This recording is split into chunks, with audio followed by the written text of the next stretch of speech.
back after a hiatus. We had a week off. Everything's good. And we're back at the Thanks for Sharing podcast. We are brought to you by Dan Rouse at Cherry Hill. I think Mitsubishis still are a thing, dude. I think he sells Mitsubishis. Or it could be Nissan. KO Pest Control, KCD Construction, Pace Roofing, Colt Recording, Hoover Delivery Service, ERT Restoration, Art History, Black Sparrow Tattoo, Four Seasons Landscaping, Sharky's Barbershop, RD Realty, Bone Marrow, Capital Adjustment, Santini's Grill, A Plus Insurance at Tyson and Castor, I won't mind you, and Ivy Innovations. And that's all of them, man. Wow. I went through it quick. Wow, yeah, that's all right. Back here. Okay. Dabron's getting a little camera time, dude. It's about time. Done. You had half an episode, though, too, you know? Yeah, that looks great. That's our new thing from now on, Joe. Look at that. The lights behind there, Lights behind the sun. Okay. the picture of my face. I like that. I drive around with it in my car, Bill. Okay. Like in case anyone forgets who you are. No, well, he doesn't want me to leave it here because it terrifies him. Okay. All right. So I drive around like a psycho, like a sociopath with it in my car. Yeah. All right. Today I wore my shirt for it, the West Kensington's Mr. I appreciate it. Show him a little love, man. Mr. Dr. Bill McKinney. Good friend of mine. I met him in my journey of getting my life together. Mm-hmm. Mm-hmm. And you're a fascinating man, in my opinion. Okay. I guess we're going to find out. Yeah, we will find out. Let's start with, because I was asked by 3 different people before I got here, what is your doctorate in? Okay. My doctorate is in anthropology. So I'm an urban anthropologist. Nice. Yeah. A lot of public health background also. But yeah, pretty much urban anthropologist. Okay. Yeah. That's good to know. I don't really know what that is. It just sounds... It's studying people, you know? Oh, okay. I mean, but it's like... but not like sociology, right? Or it's very close. The method is a little bit different. Right. And I'm also people would call me an applied anthropologist too, which means like essentially I'm not studying anything just to study it. I study it to make change. So I've worked in universities and stuff, but like right now I work in a nonprofit sector, you know. So I'm about like what can I learn to identify like what problems exist, what solutions are out there, and then implement them. You know? So that's what's up, man. So it calls for good. I'm trying, man. Yeah. I'm trying. We need more people like that in the world, man. I just always admired your positivity towards because I met you through sobriety, and it just I get in my head very fast, which I'm sure you can probably relate to. But I just it's a constant negative thoughts about people that are probably not true. You know, but not once have I ever had a negative thought about you. I always. I appreciate that, man. Not to put you on a pedestal, but I always thought I appreciate you did things it. the proper way, if there is a proper way, which I don't think there is. I'm trying, man. That's it. I'm trying, and I appreciate that.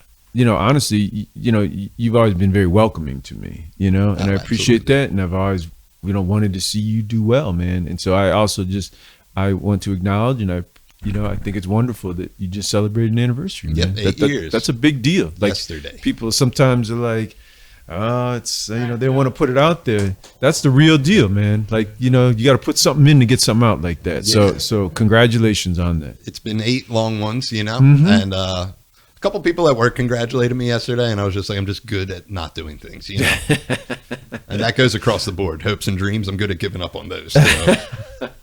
But I'm working my way on it. I found stand up a couple years ago, so that was I felt more up my alley. I used to do music, and I just and we were talking a little bit before, just organizing that many people is just...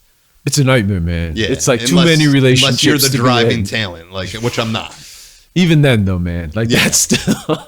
it's still its own thing, but it's... But I think we're all on a journey, whatever that journey is, and we try out different things. I mean, that's the beauty of life, being on one path and just that's it. I mean, that's not very exciting. So if it's music, if it's stand up, whatever it is, man, we got to try out different things and see where it all lands. Yeah. And I think that's the attraction of everything, of why I just always, I guess, drawn inspiration from you, because you just kind of do your thing, man. I've heard you tell stories, and I'm like, how fascinating is this fucking guy, dude? Well, I've been living life for a while, Yeah. so it's like, that's, but it's been a journey, you know what I'm saying? And all the things, I still see everything interrelated, sometimes people will be like, well, you do this and you do that. And they're like, how does that even fit? I see everything like feeding each other. And that's how I've always sort of lived it, Yeah, when I was first getting to know you, that's like kind of like, so all my friends are like super into hardcore, which it's not really my bag. Okay. But I go to it a lot. I've grown to enjoy it. And like there's Yeah. bands like I like Madball. I like Gorilla Biscuits, like Wisdom and Chains. Yeah. All that stuff. Like I like that more old school, like aggressive, punky Yeah. kind of style. I like. Yeah. I think most hardcore now is just metal, and people are just like, "This is hardcore." I agree. Call it what it really is. Yeah, now. but I remember a mutual friend of ours, Joe, was like, Bill used to be in a hardcore band. And I was Yeah. like, oh, yeah. And I asked Yeah. you the one time, you were like, I used to be in Integrity. Yeah. And I see, and this is how uneducated about hardcore I am. I'm like, I don't know who they are. And my boy Bobby is a huge Integrity fan. Oh, okay. All He's right. like, are you kidding me? They're like the OGs of it. And I was like, all right. And he's like, how do you know that guy? I'm like, I just know him, man. Yeah. No, that's I mean, I came up. I'm from Cleveland, so I'm not from Philly. I've been out in Philly, I don't know, 25 years now or something like that. But I grew up in Cleveland, and Cleveland's an interesting. It really is like a rock and roll town in a lot of ways. That's where the Hall of Fame is. Am I Rock correct? and Roll Hall of Fame is there, and growing up for me, it was like hip hop was starting to happen. Yeah. I mean, I was brought up on jazz, soul, all that stuff, but like hip hop, you were listening to NWA and Slayer. You know what I'm saying? Yeah. Like that's sort of what it was about, like coming up, and like that old days of too. It was like early days of hardcore. Like I'm a Bad Brains freak, Minor Threat, like all that type of stuff. But again, where I grew up, you also listened to metal, like and thrash metal. So Celtic Frost, Slayer, like stuff like that, and that was really what something like Integrity came from. It was like emerging from those worlds sort of coming together, and it was another time altogether. Yeah. And then you traded it in for reggae years later. Exactly. But even back then, I mean, again, for me, I'll never forget, like my boy gave me a tape, so it would have been like I'm gonna age myself hard, but like 1983 or something like that, and the first song on the tape was Bad Brains. Yeah. And I heard it, and it blew my mind. Like it was, I never connected to music the same way as I did to that, and Especially at the time too. I'm guessing it was like, what is this? I mean, Yeah. the energy was so high, the lyrics, everything. And it was maybe 2 songs, let's say, on there. So I know there was other like GBH and Minor Threat, some other stuff was on there. But I went to the record store then, and I remember like, where's this Bad Brains thing? And finding Rock for Light, which is just a yellow record, And I picked it up, and I was like, I guess this is them. And I remember flipping it over, and there were Fort Dreads on there, man. So it was like a young black dude in Cleveland. Yeah. Like all of a sudden, I was like, this is who I'm about. This is what I want to be. And they were rocking reggae back then, so that was their energy thing, it was like to be able to go from the fastest, most intense hardcore into reggae. So I've always been about the reggae too, but at the time I had more energy, and a little more rage, and now I'm just old and I gotta slow it down. Yeah, a little more silver pops through the beard, and you're just Exactly. like, let's chill out a little bit. Let's do this reggae thing, man. Yeah, you fascinate me in a way that like you remind me of Chuck, but like kind of the opposite of Chuck, kind of. You know what I mean? And Chuck did the podcast. I saw some of the, and that dude's a legend. Like He is a legend. That dude's the real. I remember seeing Chuck the first time. Again, I'm guessing probably around 1990 or something in Cleveland at the Berea Rolling Bowl when he was playing with Underdog. And I mean, we were all about Underdog in Cleveland. Yeah. Like again, it was like that was one of the like really just transformational things for us. It was like hearing that Underdog stuff. And again, for me to look and be like, there's a brother in there, man. That made a difference. That made a difference. So I've been following him forever. Whether it's that, one of my favorite soul records, and I never know how to say her name. Is it Reese or Res? But R-E-S. He did, I think, bass and drums all over that record. one of the best soul records ever from the 90s, man. So like he's a legend. He's done it all. I'm not even getting into his skating and all that world, Yeah. you know, but I mean the dude is the real deal. He's another fascinating dude who's just in his zone. Oh yeah. I'll say that. And Oh, I mean yeah. it in the best way, dude. He's just Yeah, in his yeah. own planet, and he's the best. Like when he did this podcast, we made it an hour through, and he said, I thought I was doing a different show's podcast. I was like, Chuck, we literally talked about this. Yeah. No, he's on top of his game, you know. But yeah, those were deep days, man. Like Yeah. there was like a lot of interesting stuff happening, and again in Cleveland, you know, there were a few different bands that were, because you have to think also in Cleveland back then in the late 80s, early 90s, you had all this hardcore stuff going on, like, you know, bands like Integrity, Ringworm, stuff like that. But then you also had like Trent Reznor. You know, Nine Inch Nails was coming out of Cleveland. You know, so it's like you had like this industrial thing going on, and you know that spawning Filter and like all that type of stuff. It was just, I don't know, man. It was a good time back then for music. You Bone know? Thugs and Harmony came out of Bone Cleveland. Thugs, absolutely, Which absolutely. is, fun fact, the first album I ever got when I was in kindergarten. My mom got it for me. Really? Yep, Eternal 99. What was like, because you liked it so much, or she just was like, I need him to start liked listening it. to Bone Thugs? When I was like very young, like 4 to 5, I was like listening. I would watch The Box all day. I don't remember if you remember The Box. Oh yeah. And you dial in what videos, Yeah. and that's like right when Crossroads came out. And I was like, Yeah. oh, I like this song. Then I heard First of the Month, and they're both on the same album. Yeah. And I was like, I want this album. And that was the I'm first album set. I ever got at Yeah. the Wall. Okay. Yeah. All right. No, was- come on. You got to give it up to Cleveland, man. Yeah, We were so- doing our thing yeah, back then. absolutely. We had it coming from every direction. Hey, one of my favorite movies is Major League, which is about the Cleveland Indians. There you so- go. Yeah. And that's like in my top 10 movies. I got love for Cleveland.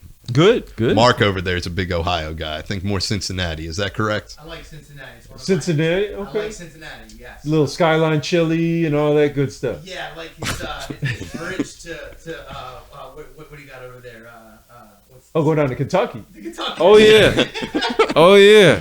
No, that's a whole other world Yeah. down there. I remember it must have been, again, I'm gonna jump all over the place, but That's like fine. it's probably in like 2000 or so. I was playing a show in Cincinnati, the small bar with this band Mephistopheles I used to play with, and Greg Allman was there, and he was like in a dart tournament or something, like in the basement, and then came up because we had an organ player, and he was like excited that somebody was playing organ. Yeah. And it like messed up my mind all night. Like I Yeah. couldn't really focus. You're just in there. It's like 'Cause Greg Allman. Allman was there, you know, what are you gonna do? Only in Ohio, man.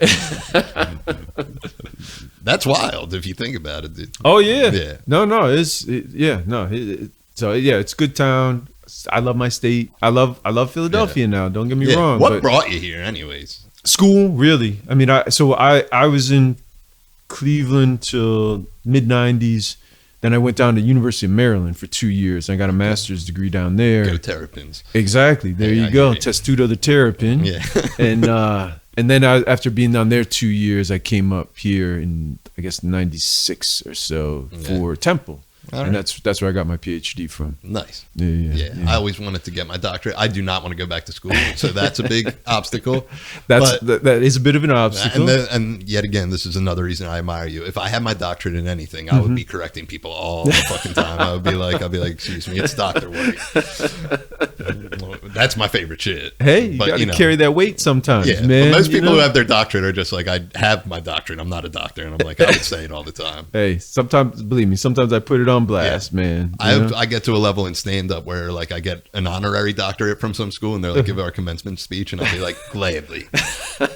That way I don't got to. And I'm holding on to that title. Yeah, that would be a quick way to get it. Yeah. And that's probably my only hope, 'cause I'm not going back to school. But I would have got it in something dumb like philosophy or something, Hey, which you is know? a terrible major. I had a philosophy teacher who said, this is the worst major in the world. Do not major in this. You know, to each their own. You Yeah. know, you got to figure out how to make it work. You know, that's the Exactly. whole thing. Some people would say that about anthropology, but it's worked for me. Yeah, you know, you made it's been it work. good to me. I mean, when I did go to college, I majored in music, which was Mm-hmm. probably the worst idea ever because there's not too many jobs.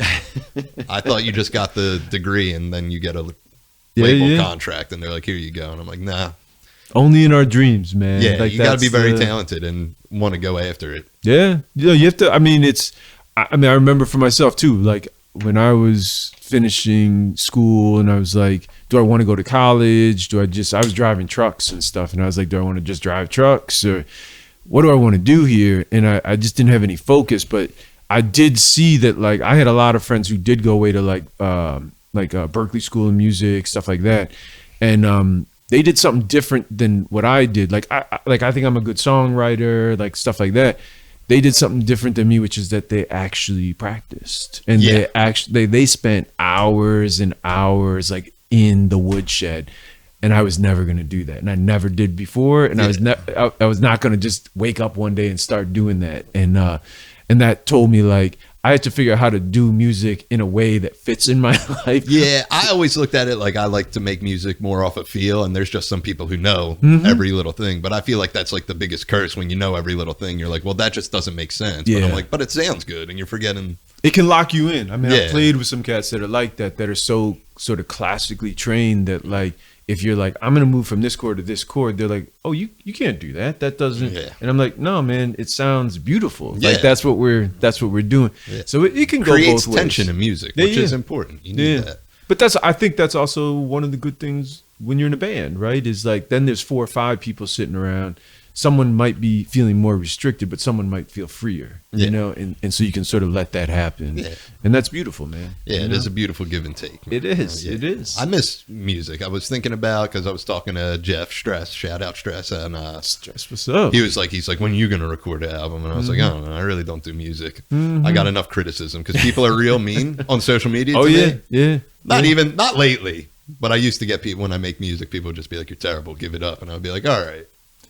I mean, people, I don't even want to get it. Yeah, I Yeah. mean, it's like, I usually at those moments, folks can hate everything that I do, man. And it's like, that's okay. And I also will generally say, like, let me see what you did.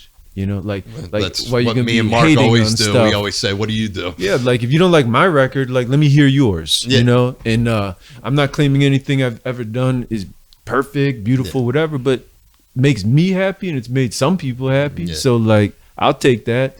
But I also just want to go through life only sitting in the critic's chair. Yeah. You know what I'm saying? Because it's a risk to build something, to make something. It's what you're doing right now, man. Like that's risky to Yeah. like get up there and put yourself out there. Same with going on stage or whatever, man. That's a risk. Most people don't want to take that risk. They just want to stand there and heckle. You know? Yeah. And this whole thing came out of like necessity of everything that's going on right now. Mm-hmm. We're in a pandemic and stand up wasn't really happening. And most comedians I enjoy them because they have a podcast. Yeah. So I was like, I'll just do that. And I feel like Philadelphia is such a fascinating place that I can get all these like, yeah. I mostly have my friends that I met through sobriety or Yeah. music or stuff like that. But it just seemed easier to do this. And it's like, I'm not getting like all the comedians I like, they get big name comedians and they do the podcast together. Yeah. And I'm just like, I know so many interesting people. I would love to just, Exactly. I get a chance to talk to them for an hour. Yeah. Which how rare do you get to do that with people? Yeah. No, I mean, I agree. I think it's a beautiful thing. And again, we can see all these situations that are going on as either the worst thing that ever happened or a whole bunch of opportunity to do different things. Yeah. You know, and when some of this ends, you're going to decide which things you want to keep and which things you want to move on from. Yeah. But that's life, man. That's how life should keep evolving instead of just the same old, same old. I hope for all of us, like from everything that's happening, everything that's going on, it at least gives us all pause and say, are the things I do every day what I actually wanted to be doing? Yeah. or do I do it because I've been doing it? Yeah. You know? And there's a difference there. And you know? that's another reason which led to this because bartending at Applebee's is not like my dream. I don't wake up excited. Yeah. You know? Yeah. But So- you got to put something in then, right? You got to Yeah. like put something in to go somewhere else. So I've been working on this. Yeah. And I fell in love with doing this because, Okay. like I was saying, it's just a chance. Like, even if it's someone I talk to every day, like Mark did an episode, I literally talk to Mark every day. And it's like, Yeah. we get to sit down and talk. I get to see Davron Yeah. once a week, Yeah. I get to see people. Yeah. This is like yeah. my social interaction. Yeah. But it's intentional. Yeah. Right. And that's, again, I think we lose a lot of intentionality in life at some point. We're just doing things versus going, Yeah. I'm sitting across from this person because I really want to. Yeah. I want to have this conversation. I want to say these things. Like, that's what we need more of in life. And again, whether it could be you doing stand up, it could be us talking like this, could be playing music or whatever, but like be in that moment, you know, and do that to the best of your ability, and you can't go wrong, right? Yeah. You really can't. Well, I was always told, I think in a place that we both frequent, that laughter is the best way to stay in the moment. And I always agreed with that. So I agree. I enjoyed that. Yeah. And this whole journey, as we were talking about the 8 years, like the cast of characters I met. And that's what got me thinking, like when I started the podcast, I'm like, the people I've met in the past 8 years, like whether they're affiliated with any form of anything or not, you know, because I have normal everyday people on here too. And people are, and it's great. I get to connect these worlds together for people. And it's like, hey, you might like this or you might like this. And I have no rhyme or reason why people like certain episodes of this and other episodes. People are just like, I mean, it was good, but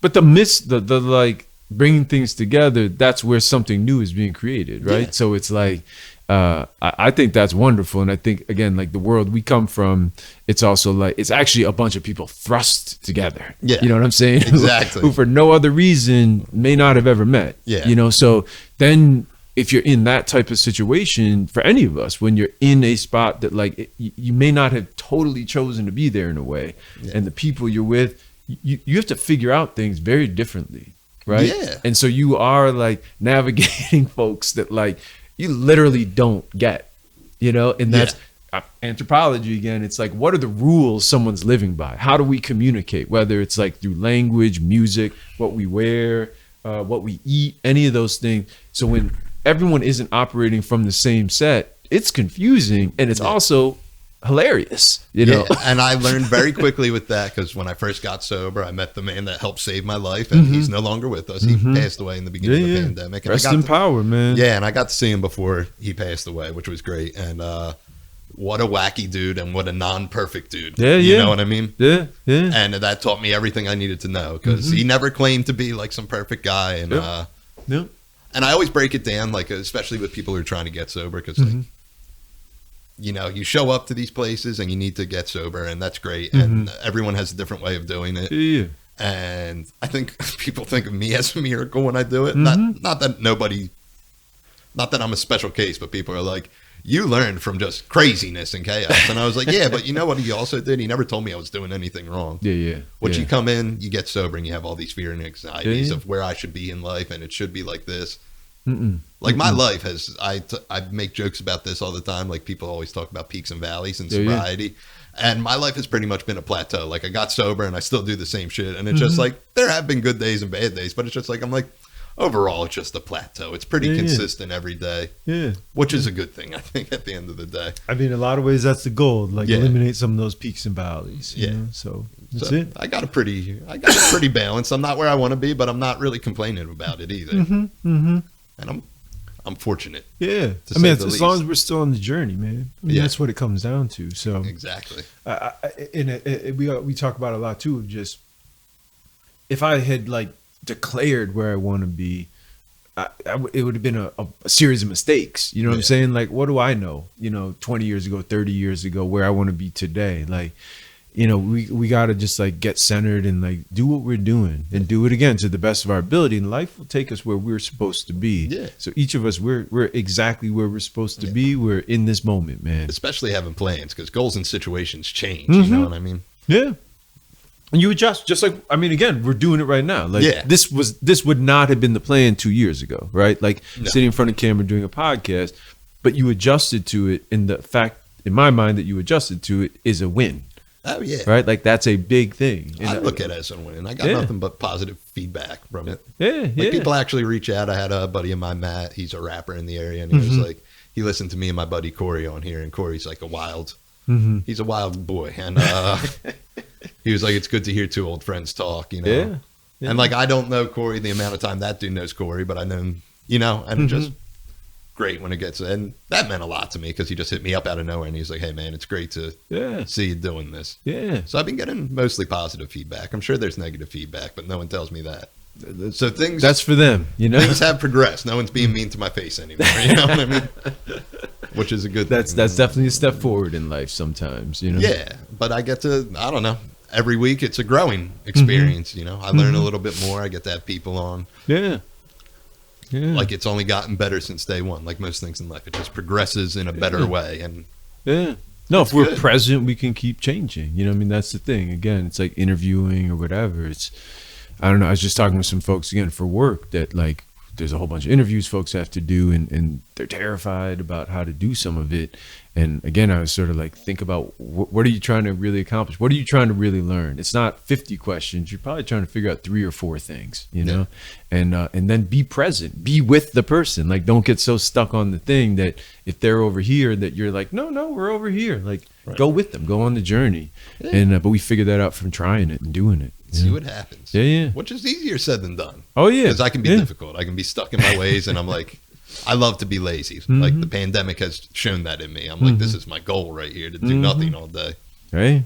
which I'm good with. Yeah. know. Embrace it for now. And now the good weather's coming, so I'm even better with doing No, nothing. it's been beautiful out. Maybe put on some West Kensingtons and just vibe out a little bit, which I do in the summer sometimes. That's good. See, Yeah. that's what we're making that type of music right now, man. You know, everything doesn't have to be pure rage. You know, Yeah. that's I got to mix it up in my life, and that's my progression. You know, like music is basically that journey. You know, from like a space of just again late 80s, early 90s hardcore. You know, especially the straight edge scene and stuff like that. That was some heavy stuff. You know, and that was all good then, but I'm not there anymore, you know? And again, I still like to mix it up with some of that stuff, but you know, I got other things to say now. Yeah, you got to keep a wide variety. Yeah. Variety is the spice of life, they say. So with the West Kensingtons, great band, first off. I was fascinated when I saw you guys live because it was at your house. Yeah. Which I'm not going to give away where you live.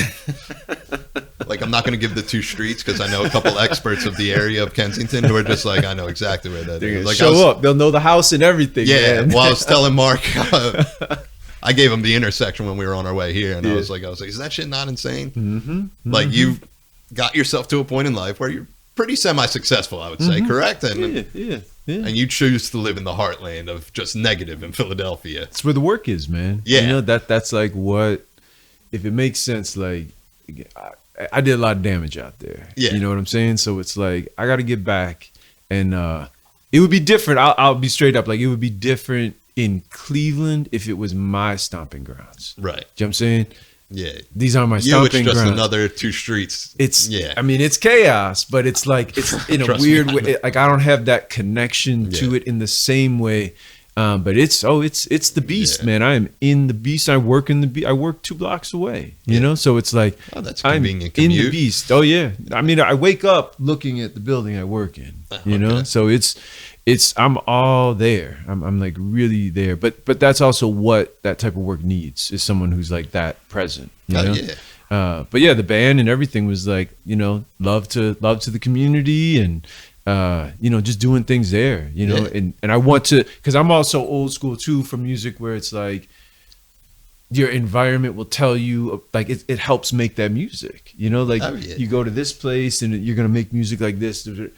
I want to respond to that space, you know, and even though it is reggae music and soul music and stuff like that, to me, you know, it is speaking to some of what's going on there. Yeah. And I found it just like a beautiful experience because I went there, and it's like pretty much like a barbecue party. Oh yeah, And there's good energy, right? yeah, Like, it's folks great really- energy, especially in the neighborhood. And, you know, yet again, not to give it away, but terrible neighborhood, you know what I mean?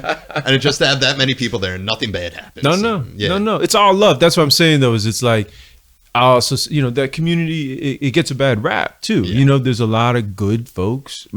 I live there. I'm a good person, you know? So like, absolutely. there's other people, good folks. We're doing our thing. There's a long history of how that community became that community, you know, and folks deserve the best. And that's for me, that's what I'm fighting for every day there. Yeah. You know? But I was even more fascinated because I got to see the studio, which is just, it's like a beautiful house. And it's just like, you would just, like, if I told people where you lived that know the area, people would be like, there's not a beautiful house there. I'm like, it's a beautiful house. And it's self-irrigating, which I really don't know what that means. But did you do that yourself? Explain to me what self-irrigation is. I got a little bit of everything, man. Like, I'm a tinkerer. Like, I just want to figure things out, like whatever it is. And so yeah, I got like studio there and stuff like that. But I'd say 10 years ago or so, like, I have a garden on top of a garage. And then it was like a question to me where I was like, how much food can you grow in like a tight spot, you know, like in Kensington? And I just started like looking around at different stuff. And then I had never really heard of, I didn't know what aquaponics were, but I like figured out what aquaponics were, which is basically just like a closed water system where with fish that are fertilizing the plants, you know? Oh, okay. And I just started building stuff, man, like random, like, will this work? Believe me, a lot of it didn't work. But then I found out like I could do probably close to 100 pounds of fish a year. I could grow in a 400-gallon like IBC tank and hundreds and hundreds of like units of like lettuce and basil, and it's just all on the side of the house and on the roof and whatever. And it's, you know, it's just like another little like hobby, weird thing to do in life. Hey, why not do it? You know, why not get into it? See, I don't have that curiosity of figuring out things, you know, and that's I mean, right now though, I mean, you had to figure this out to do it. yeah, a little bit. Yeah, listen, I rely a lot on other people. I'm a very like surface value guy. Like, there's no curiosity in me. Okay. Like, if you say, hey, you want to go do this, I'll be like, it's either yes or no. There's no like asking questions. I'm like, well, what time do we got it? You know, you're not trying to figure it out. It's like there's either not you're plenty in of or out. that. Yeah. Okay. I try to just go with the flow in that Yeah. regard. But like, I have a buddy who's just very needs to know every detail. Yeah. Like, he did it about getting a haircut because he was like, what barber do you go to? This was a couple of years ago. I was like, I go here. Mm-hmm. He said, do they take cards? And I was like, I don't know, dude. Why don't you just go there and get a haircut? You know? You're like, it's a haircut, man. Yeah, like, you'll figure it out. He had 21 questions about getting a haircut. Yeah. And I don't want to go that far with life, you know, but Yeah. you know, but if I don't know how something works, I do want to figure it out. Yeah, causes and conditions, I believe it's called, right? There you go. There you go. That's absolutely it. Yeah, That's but absolutely stuff like, do you not eat meat then? I Oh just no, assumed- okay. okay. Yeah, I eat everything. I'm all about the swine, everything. So There you nothing. go. I don't hesitate on that. But that's part of what I was trying to figure out, because I was like, I can grow a bunch of vegetables, but I want some protein. Yeah. So I got some chickens, and I was like, I got eggs from the chickens, but I was like, I like to eat meat, Yeah. so at least I can grow fish, you know? Okay, So there that's you why go. I started growing the fish out You there haven't too. butchered a chicken yet, or? We've had some ins and ups and downs with the chickens, Oh, you know, right. so it's hard keeping chickens in the city. I believe that. I you don't know think what I I'm mean? supposed to be, but you know, Yeah, well, where I live, I think there's other issues that folks are. Yeah, are I don't think dealing with. anyone's going to be shocked by a chicken. In fact, that would probably be like semi-normal if someone saw where you live, like a chicken were walking down and be like, yep, that seems like a Tuesday around here. Just the insanity of it all. Oh yeah, Yeah, but no, all that stuff's fun. Because that was probably it was probably about 5-6 years ago. Yeah, maybe. something like that. I'm just trying to think when that would have been, because we did it. We haven't done it in like 2 or pandemic. Man, I don't know obviously, when anything is. It Like, messes everything up. yeah. It's like, so it's probably 3-4 years ago, I guess. Because me and Davron were talking before this. We shot our special on my anniversary 2 Oh wow, years ago. Yeah, I had 6 years when I did it. wow. So Wow. it seems like a whole year was lost, and it's like, Yeah. so I got to like think about it. So I've been doing stand up for 2 years, Wow. which was right when we shot. Like, it's right when I started doing stand up, and my buddy Steve over at Marston House was like, "You want to Yeah. try and film this?" And I was like, "I guess, dude." Like, I never even tried to do an hour, and people were like, "That's pretty hard to do." Yeah. Like the other comedians in the area, they were like, "I don't know why you're doing this to yourself."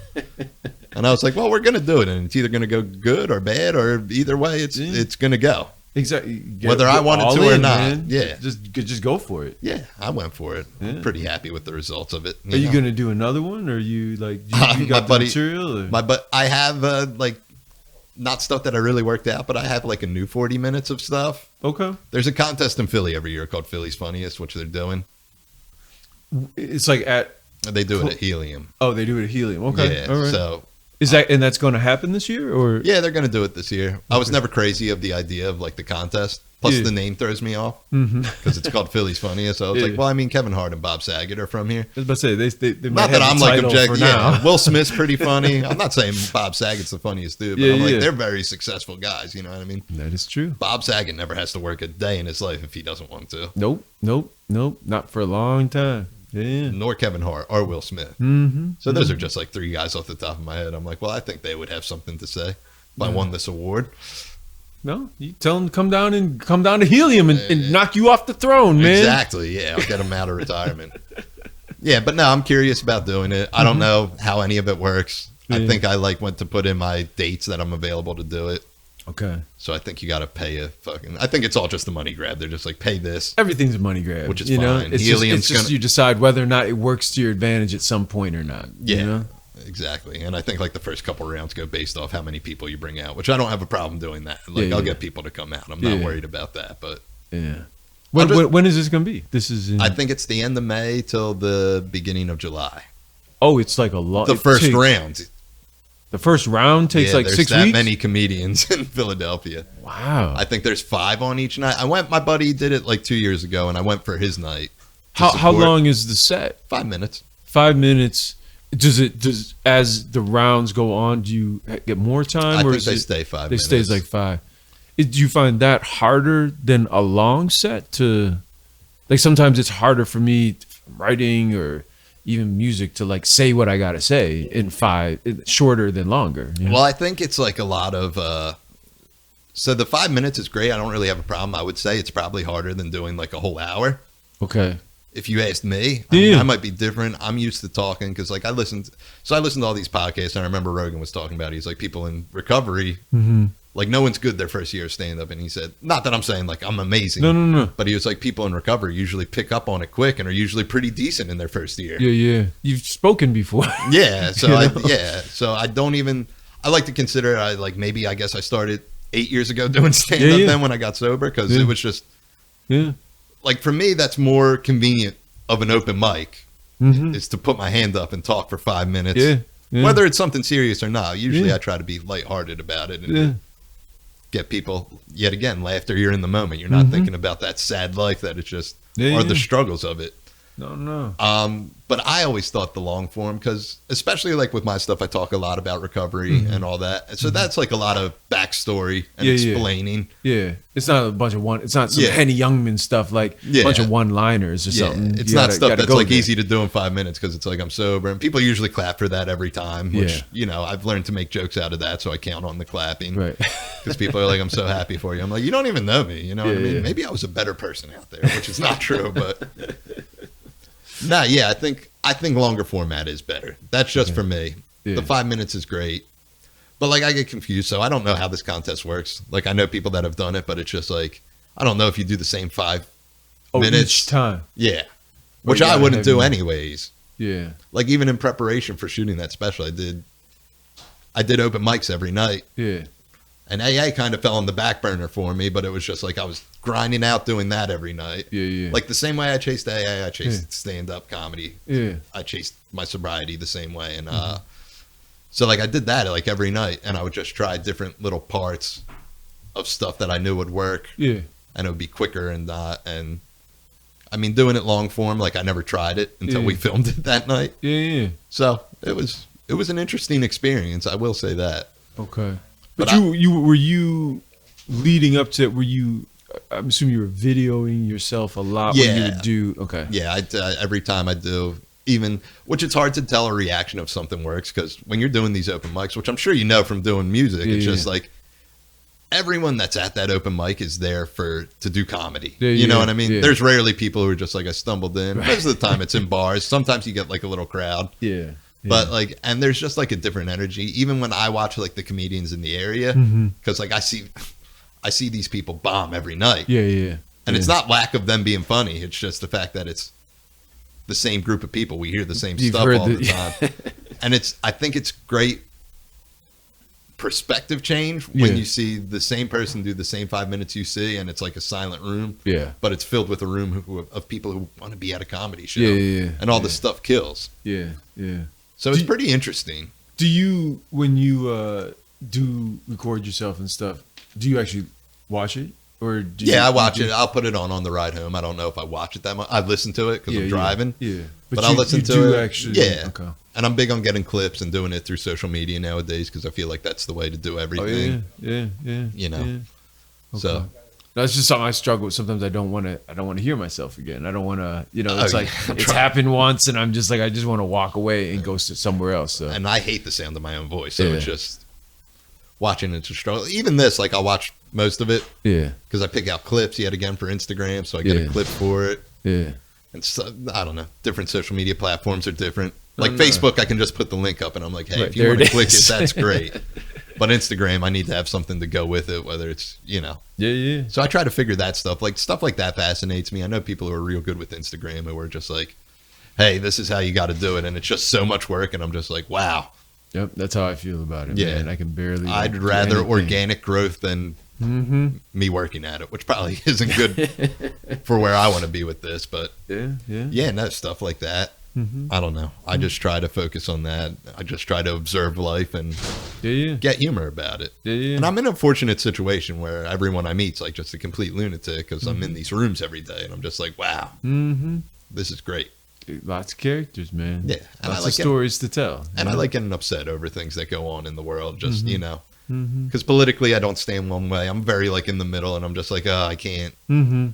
get into all this. It's just like too much. Mm-hmm. And I try to find the humor in all that. Yeah, yeah. There's a whole lot of material that's come out Yeah. the past couple of years. So. Well, my biggest fascinating thing is Demi Lovato lately, which I have been seeing that she's in the news. I don't Yeah. totally follow. so what she's it is about. notoriously like sober, not sober, and I think her recent thing is she's California sober, which is a term I've heard. Was that for smoking weed or something? Yeah, like that? smoking weed. Oh, okay. Which I have a couple friends who were sober a couple years and now they just smoke weed, and I'm happy for them. Yeah. Don't get me wrong. I don't have any Yeah. Works for you. Works for you. Yeah, I wish it worked for me. Yeah, yeah. You know what I mean? But the whole California sober thing just makes me laugh. Yeah. 'Cause Is I'm she like in and out though, like doing well and not doing well, I or think like she's doing what? well now. She just smokes weed, but like Okay. like people throw around California sober now, and I was like joking Yeah. with my buddy Miles. I was like, I wonder what Philadelphia sober is. Is that like 10 Suboxone a day, one Xanax, and you get a job in the union, and you're like, that's what I was about to say, some Suboxone and like some steroids or something yeah, like that. Suboxone, right? And- steroids, and I got a union job, and everyone's like, this kid's doing great. Yeah, yeah. Yeah, that's where Yeah. it's at right now. But no, stuff fascinates me like that, and I don't know. I feel like that's like I view most things in black and white, but I view like all of sobriety like to be like a very gray matter. You know what I mean? And I'm just like, I don't know. It's too much Yeah, yeah. undiscovered stuff. It's a lot of undiscovered. It's also just like it's other people's lives. Yeah. You know, like I know my life. You know, Yeah. like you know yours. I know what I need. You know what you need. We either Yeah. doing it or not. You know, that's Yeah. what it comes down to. And I try to stay open minded. Like I Mhm. said, like a lot of my friends just like they smoke weed now, and it's just I don't treat them any different than when I met them. I'm like, what am I? You know, Mm-hmm. if it works out great for them, that's great. If it doesn't, I'm here for them. More power to them. That's And on them. I get it, man. There's like so many avenues now, Mm-hmm. like of that gray area. Yeah. Like yeah. CBD is a big thing. I tried Mhm. it a couple times, Yeah. and like it's like Dun, dun. yeah, it helped with my anxiety. I had one Yeah. bad reaction to it, and that like That was caused me enough into a to, yeah. full panic attack. And I was like, did I just? I think this was like 2 years ago, and I was like, did I just throw away 6 years? And like I had to talk myself off the Yeah. ledge. Yeah. Yeah. Then I talked to some people, and people are like, dude, you're fine. Yeah, Calm yeah. down. Yeah. But No, it's it's- all live and learn. It's a journey. That's what everything's Yeah. a journey. If we're not on a journey, we're just stuck in the same place. you Yeah. know? So whatever that is, whether it's music, whether it's stand up, whether it's someone's sobriety or whatever, like folks got to figure that thing out. you know? Yeah. And that's life in a nutshell, I Mhm. think, man. Yeah. I can't it's fun. determine it for someone else. Yeah. You know, And that's most of the time it's fun. Yeah.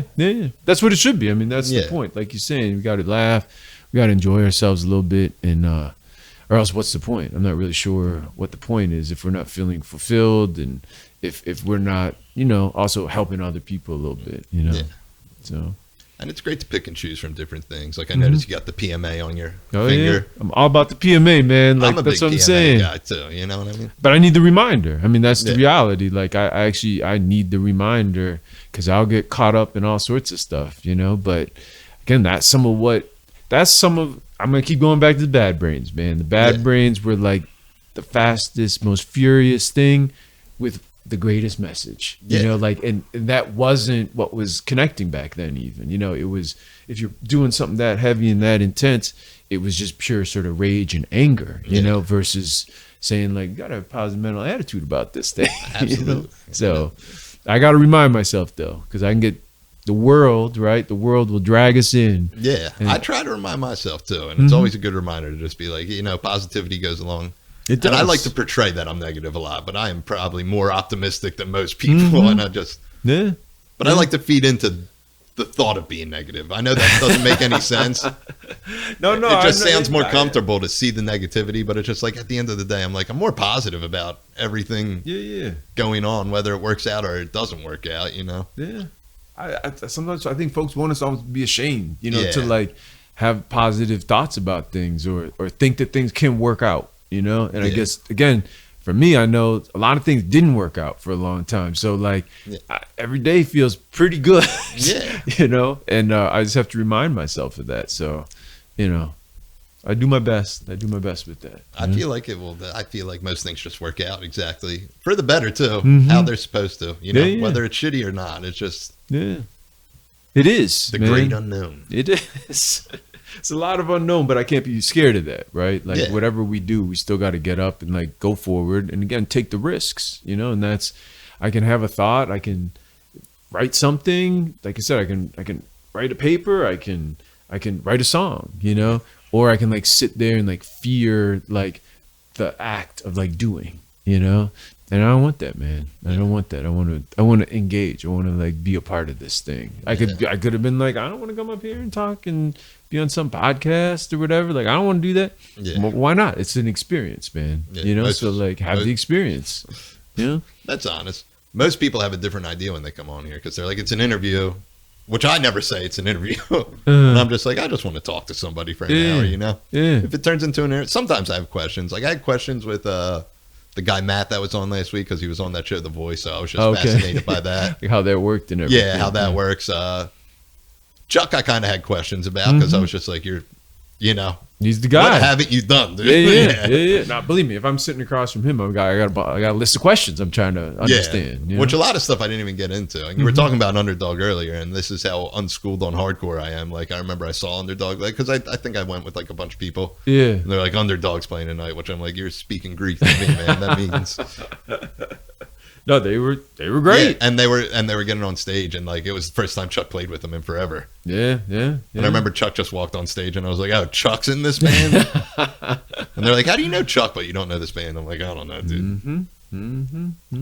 But yet again, that was one of the like I never even got to talk to Chuck about doing Bad Brains because he did that for a while too. Yep. Yeah. No, that's what I'm saying. That whole era, he was moving around with that, and after I played with Integrity, I was playing this other band with the drummer was Mackie James from the Cro-Mags. Yes. And so we were like doing this other thing with some guys from like Funkadelic and Parliament and stuff like. It was a very bizarre like Cleveland meets New York hardcore or whatever. But it was like they were sort of swapping around some of those chairs with Bad Brains while Bad Brains was trying to like reset itself. Yeah. It was like Chuck was doing his thing and Chuck Mosley was singing for a second. Like, I mean, it's just like a lot of like random little things with the Bad Brains as they tried to figure it out after their sort of glory moments. So you were in a band with Mackie? Just for like, we made one record. Like a It was cup of tea? Yeah, it was like the first real record I ever made in New York. Again, I'm bad with you, like 1992 or something like Ish. that. It was very ish. I think it was right around there. And like I said, it was funny. It was like all those cats. So like the kids in Integrity, and then there's another band called Outface, which in Outface was the bass player, then became the bass player for Filter. The guitarist is like the guitarist for like Judge. Okay. He was in Civ. Like he played with all those bands, Gorilla Biscuits. Yeah. That's Charlie Garriga, and the singer became the lead singer for Sepultura. Oh, okay. So everyone like was like doing their thing in those bands, and then everyone like went and did other things. And that's right when I went and started made a record in New York. It was crazy. It was why like not? I got on a Greyhound bus, like literally with like my guitar and like the bass player, and we took a Greyhound bus to New York City and stayed in Brooklyn and made a record. Yeah. And that was awesome, And That is Mackie awesome. James was like the friggin' drummer for it, and One of the best drummers I've seen live. the man. Yeah. I mean, he was a legend to me, you know, because of what Yeah. they were doing, Age of Quarrel, and you know, the Cro-Mag stuff, and then they'd arranged that this would be the drummer, and so we worked with him for a while, and I remember he got arrested the first day of the session because he jumped the turnstile. Yeah. And he was just like such a New York kid. Like he's like, Yeah. I ain't paying no, you know, Yeah. thing. And told it the whole first day was like cashed out, man. Right. You know, but that was a cool thing too, because even with hip hop, I don't know how much a hip hop head you are, but like it was like the I studio. lean that way more than You're yeah. So we were lately. like in the studio in this place called Greenpoint Studio. So we were sort of day-ish in the night, early night, and then at night was like the kids from like Leaders of New School, Jungle Brothers, like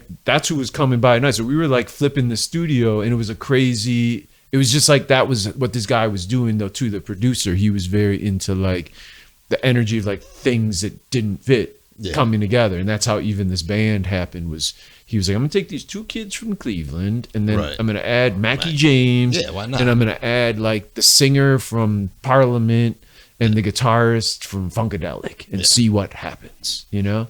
So, you know, that was crazy. Yeah, it sounds crazy, dude. I like little mishmashes like that. And, Weird stuff happens. and it must be a crazy experience because at the time you're younger and you're just like, hey, I'm making a record with Mackie, which is like a big deal. You know what I mean? Yeah, for me it was everything. Yeah. I mean, for real, it really was. But Like, lately I've been holy in a crap. phase of like, I rarely like to meet like any of my heroes in life because I'm just like, I don't, you know. Don't do it. Yeah. Don't It's do so it, man. bad. It's gonna be disappointing. You know, like somebody just like, you know, stay afar. Like me and a couple buddies had an ongoing joke like for the past year. Newfound Glory is like my favorite band of all time. Okay. And I ordered a bunch of merch in the beginning of the pandemic, Uh-huh. and it just like never shipped. It took a year for me to get it. Okay. And by the time they sent it, they're like, we don't have 5 of these things. Like I ordered a bunch of stuff. They're like, we don't have 5 of these things, but we'll send you these 3 that you did order. And I was like, okay. But I would tag them every day on Instagram and they would see it. And I just got my bottom knuckles tattooed. It's one of their songs. Oh wow. Okay. And they saw that and they didn't. No love. No love. No love. I'm like, I ruined my life. This is my hands that are tattooed. now. Yeah. No. They couldn't give me a little what's up, you know what I mean? I don't. Yeah. I'm like some of my favorite bands again. It's like Bad Brains, Fishbone. Like there's, you know, Slayer. Yeah. You know, and then we can go down a whole other road with hip hop of everyone I love there. But like, most of them I would never want to meet. Yeah, just because I don't want to. Like, it is so precious to me, you know. Yeah. And all that. Well, even, Bad Brains doesn't seem like a stretch. HR is probably walking down the street right now. Oh, somewhere, yeah. You know what I mean? Yeah, but he's also not well, you know, and I don't want to like I don't want him that way, you know, like he's so special to me, you know. Yeah. But I've also had like weird, like I had this thing in again, I'm not great. It's probably 1989, let's say. My parents were living in southern Africa, like so in a country called Botswana. And I was going to fly over to stay with them for like 6 months or something. So my brother was living in North Carolina and we met in New York. We both flew to New York. Me from Cleveland, him from wherever. And then we were going to fly from there to South Africa and then over. Or to England, to South Africa, and then to Botswana. So we get to the airport, and there's just like, you know, some like grimy dudes, and I was like, I knew enough. I've been in bands enough. Like, this is the road crew of somebody. Yeah. You know what I'm saying? So I was like, I wonder who this road crew is. So we get on the plane, and this is again back in the day where it was like, it would have been, you know what, 4 seats in the middle, 3 on each side because it's an international flight. Yeah. But also the back of the plane is smoking, right? Okay. So there was like everyone up front, and then we get to the back, and the only people in the back is me and my brother and these grimy dudes, and it's Motorhead. Oh, no kidding. And it was like, again, as a kid, it was like, Ace of Spades and all that stuff. Yeah. That was the transition too, like between like all this other stuff, like hardcore kids and metal kids could listen to Motorhead, and they were like, and it was like a movie. It really was like a movie. They were like the drummer was like had a bottle of Jack Daniels. They were living and their life. He was like chasing the stewardesses and whatever until he just like sort of passed out. And but Lemmy, Lemmy Kilmister was like just chill. Yeah. And I finally like got my nerve up, and I went over and I was like, Mr. Kilmister, can I get your autograph? And he was like the sweetest guy in the world.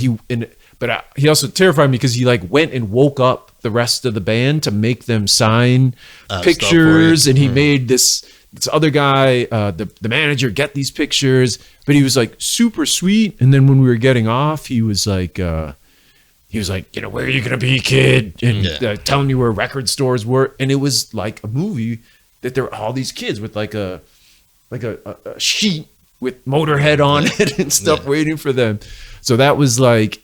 That one went your way. Yeah, that one went my way. I've had other ones where I'm like, that dude's a jerk, but that one went my way, and I was sort of like, I don't know if I ever want to try my luck too much more. Well, I think a lot of people in that position lose touch with the fact that, like, without people like us, they don't have a career at all. Exactly. You know what I mean? Exactly. That's what my one buddy told me one time, and he was like, they really shouldn't be your heroes. If you think about it, you pay their bills. And I was like, that's true. They should be saying thank you every time they see us. So, so I've seen a couple of comedians I like a lot, and I got to meet them, and I just like talk to them. Yeah. Which I've learned just by doing like more and more stuff in life. Like I've been meeting a lot of people, and it's just like it doesn't really faze me as much. Yeah. It's like, and there's people, different levels of fame. It's not like I'm meeting Brad Pitt, and I'm just like, holy, I'd be like, oh, well, you're Brad Pitt. That's fucking insane. But I just tend to, it's just people. They do a job just like us, but I'd rather not. If our paths cross, that's great. But I'm cool if it never happens. And for some folks too, you're looking for, like, I think of, when I'd be out on the road or something like that, and people are treating you standoffish, right? Like, so there's a level that they're like, you're the band coming into town, so like they're standoffish. When you actually want to have a normal interaction with somebody that isn't in your band, so like you actually would love to talk to somebody, other than and the no guy one you've wants been to talk to jammed you in a 'cause, van. they're like sort of looking at you going, oh my god, it's the band, or they like your record, and that's how they talk to you, and you're like, man, I just want to talk about the game or what was on TV or what, whatever it is.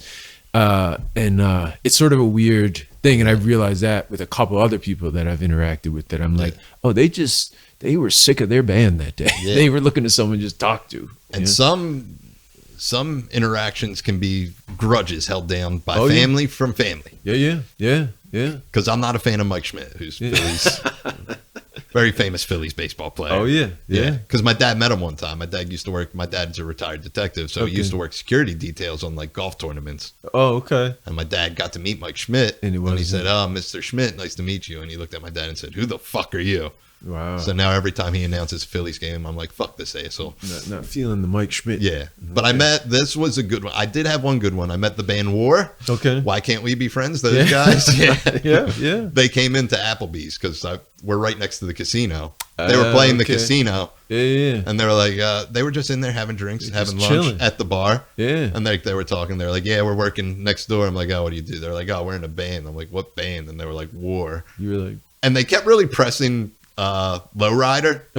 I was like, the Why Can't We Be Friends guys? Yeah. And they were like, yeah, and we did Lowrider too. And I'm like, all right, man.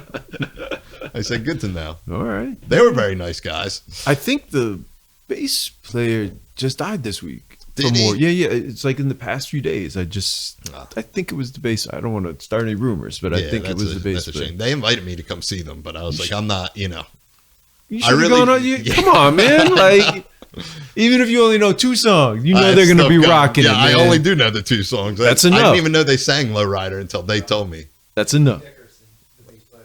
Did he? Phoebe Dickerson, yeah, he just died. That's what I thought. Yeah. Yeah. Yeah. Is that one of your bass idols, dude? No, I googled it just to double check. No. Thanks for the fact I check. appreciate you not letting me spread rumors and stuff. yeah. People should be angry at me. I look for you. I appreciate Listen, there's been plenty of rumors spread on this podcast.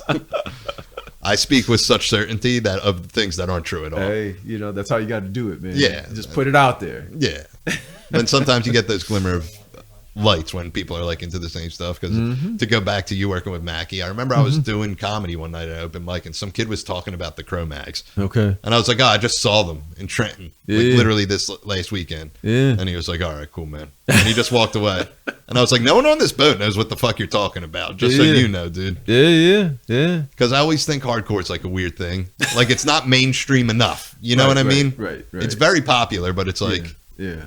there's like bands that I love and I like tell people and they're like, I never fucking heard of them. Because Yeah. it's not the mainstream go-to. You know what I mean? It's a weird, like, I think for me too, because I'm so old too. It's like it's a weird, like, You're young at heart, buddy. what is hardcore? Like how we started. Like, what is Yeah. hardcore at this point? That like even a lot of the, I don't want to name bands, but it's just like bands that are like punk, hardcore, whatever. Like it's not. It just doesn't fit in that genre to me. Yeah. Like it's a very distinct thing to Yeah. me, and I'm still always trying to get my head around it, but. Yeah. You know, it is what it is. As long as the kids like it, As long as kids like it, man. It's all for the kids. At it the is. End of the Whether day. it's Wu Tang or whether it's hardcore, it's all Yeah. for the kids. Always man. for the children, Wu-Tang. Yeah. One of the few band tattoos I have is for Wu-Tang. Gotta love Wu. You know, like that. Yeah. Thinking of Idol, like that's another one where it's like RZA is like one of the most brilliant people ever to me. You know, like Oh, yeah. just brilliant. Did you watch the documentary on Oh yeah. Yeah. Oh yeah. No, I. It was tough to get around, like in my head, because you think, yet again, it's like meeting your heroes. Not that you're meeting them, but it's like, damn, this is how it all went down, and it's Yeah, just yeah. kind of like, Yeah. it's like I wasn't in the situation, so I don't know. But I'm like, man, this is kind of fucked what happened to all of them. But like, it wasn't at the same time because Yeah, they yeah. all made out okay. But Oh I'm yeah. just like It still is what it is, but Yeah. no, it's complicated. Everything's complicated. ODB, you know? I feel like it, that part when he dies in it, like when they get to all that, I'm just like, you feel for the guy, and it's Oh just yeah. like, Yeah. but then you hear the other side, and it's like, I wanted him to be, and it's like, who knows, dude? Mm-hmm. Tough stuff.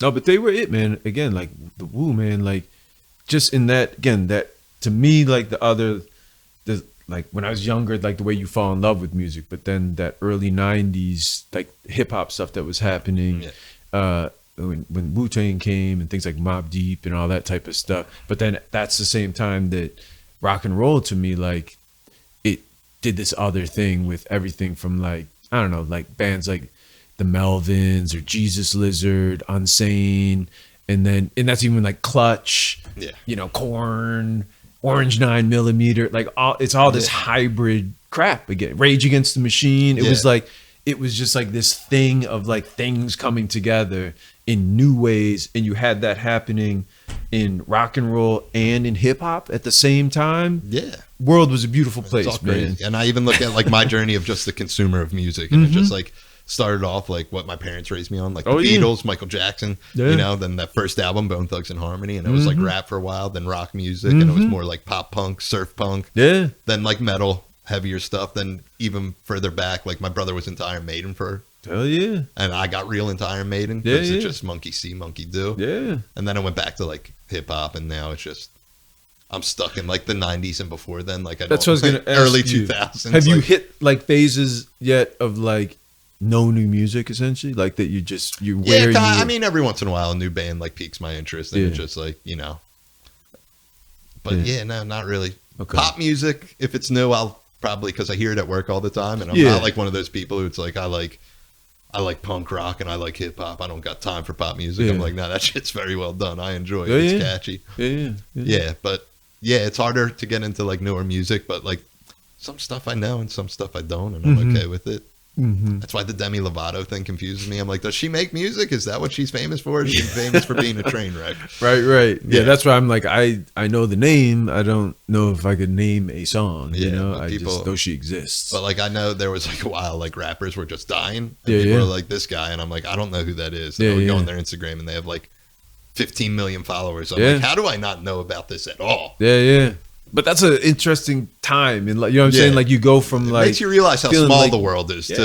No, Because but you- 15 million people know who this dude is, and I'm like, it is I don't clueless know. to me. No, that's it, and that's some of the weirdness with it.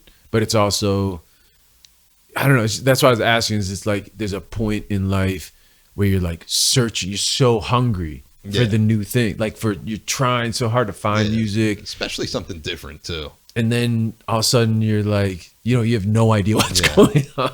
Oh, it's my daily struggle. That's when, especially recently, that's when I got real into listening to podcasts. Because it's just like I listen to the same stuff, and it's like, trust me, it's a big gallery of music, but I'm just like, I just want to listen to someone talk. Like, I can't do it. Yeah. Like, rarely do I listen to music in the car. I did on the ride here, which was like a rare. I was in the mood for it. Yeah. But then other than that, it's just like, I like to go back to, and it's like usually the same like 10 albums. Like, I don't go too far. Okay. Like, All I've right. had Things Fall Apart on repeat for like the past week. It's a great record. Throw some mix. Yeah, it's one of my favorites. Yeah. So there's that. Okay. But other than that, it's just harder for me to get into like, it's not that I'm like closed-minded to it, but it's just like nothing piques my interest that much. Do you still go, like, if it wasn't for the pandemic, were you still going to see live music regularly? Yeah, all the time.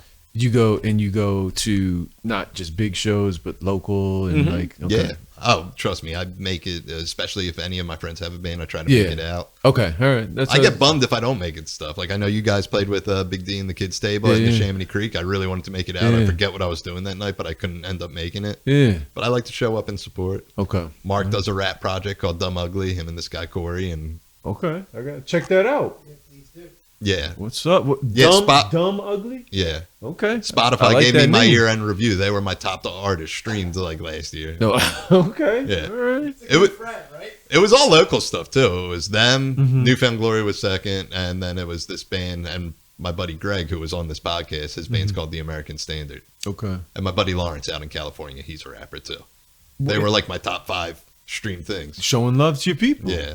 That's how it should be. Yeah, and I can't even get a repost from Newfound Glory. So you know what I mean? See that because we have misdirected love. We put our love with these other folks. They ain't loving us back. Yeah, they don't care what I'm doing. Gotta stay with at our all, you know what I peeps. mean? They don't care. I got my hands tattooed and Nuh-uh. ruined my life. All for their dumb music, which I still love. I'll still defend them to this day, but just funny to joke about. But yeah, no, I like, if anything that piques my interest when you talk about new music, I didn't even think about that. It's like stuff my friends are doing, and it's just like, how are people not catching on? Right. It's great though, but it is also like, again, like things have changed so much because so much can be created. You know, it's like it's unfortunate how much stuff gets lost sort of in the ether and in all the space. Oh yeah, because there's just so much stuff being produced at this point. And my eyes opened up wider when like you get to know more about it. Like what Mark does in Dumb Ugly, he does the beats and the production. Okay. So like I used to think like EDM, electronic, and Dabron makes. Would you say it's EDM? Would that what you say it is? Dance music, house Yeah. music. Okay. I just never got it. I thought there was like no skill in it, and now like these two, I see them every week, and I'm just like, dude, I do not understand how to do any of that. And it's very impressive, and I grew to enjoy it. Yeah. It was something, and this is like 10 years ago. I was closed off to it. I was like, this is stupid. I'm just just hitting saying, a like, button. I do not know. I can't make electronic music to save my life. Yeah. I can record bands. I can do like that. I just don't get it. Yeah. I wish I understood how to do it better so I could incorporate it. But Yeah. it's the real thing, man. Yeah. It's the real thing. You got 2 pros over there. If you I know. I need might help need to with like, it. Yeah. but bring them by, Yeah. something like that. All Got a right. couple button pushers over there. All right, we're at the end, buddy, and it was great to have you on here, and I Yeah. appreciate that. Yeah. No, I And it's appreciate great you. to see you, man. I That's, haven't that's seen what you I in a was gonna while. say. Like you said, it's almost like that excuse to just get together. Yeah. And haven't seen you in a while. Again, I was very, very happy Yeah. to see you're celebrating 8, man. 8. Big deal. Yeah. Big deal. I'm gonna keep saying it because again, folks trying to downplay Yeah. it. Everyone ain't That's- making it there. Everyone ain't making it there. No. So like, And I'm huge It's a in big debt deal. to a lot of good people along the way, man. hey man, You give it every away. You Monday get to keep were- it. Yeah, You know. you every Monday were a calming presence, whether you knew it or not. You helped me out tremendously, and I'm happy that for my anniversary I had another brother in the fight with me. You There know you what go. I mean? Yeah, and yeah, I wanted yeah. to make a point because usually I just get random people, and sometimes they're in our walk of life, and sometimes they're not. But I Yeah, just yeah. wanted to I this week appreciate was you special selecting to me, me. man. Hey, yeah. I do. I appreciate that. Yeah, you were my second choice behind Jimmy, who's not with us anymore. If I could bring him back, I would have loved to have him on. Oh, But you were, I would have loved to seen that one. I would have loved to have him on too, just Oh, because my me and him God. had a unique relationship, and people are like, "You're really mean to this old man," and I'm like, "You don't get it, man." I'm like, "You should see how mean he is to me." But thanks again, Bill. Yeah. And that's it, man. All right, brother. Appreciate you. Be good, man. Yes, sir. Yes, sir. Woo. And it's done.